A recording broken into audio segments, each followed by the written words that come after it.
humanidad perdida que solo habla blasfemias. La vida está cruda en Sudamérica, Asia y Nigeria. ¿De verdad crees que atraviesas situaciones serias? Yo creo que tu mente no sabe ni dónde se encuentra. Es pánico, miedo, lo que de verdad se siente cuando terroristas amenazan con muchas más muertes. Por aquí ha sido lo mismo siempre. Unos se lucran, otros miran y los demás mueren enfrente. Yerno implantado fue expulsado de Siria con miles de bajas y refugiados en vigilia. Fronteras artificiales en países islámicos, causa y consecuencia. La guerra estalló muy rápido, es evidente, un culpable.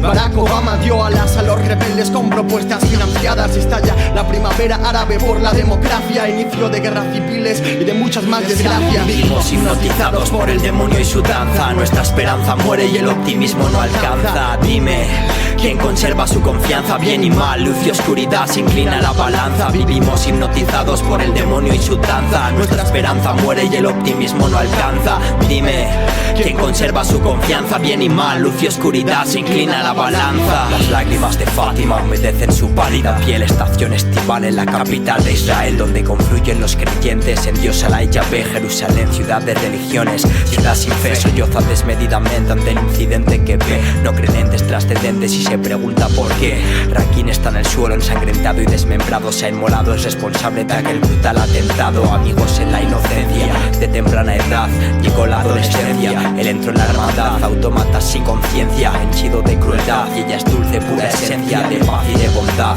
Choca la noción judía de tierra prometida con el fundamentalismo radical de los suicidas. La creencia irracional y el odio visceral abriga al mortal conflicto cultural hallado en Palestina. Vivimos hipnotizados por el demonio y su danza. Nuestra esperanza muere y el optimismo no alcanza. Dime, ¿quién conserva su confianza? Bien y mal, luz y oscuridad se inclina la balanza. Vivimos hipnotizados por el demonio y su danza. Nuestra esperanza muere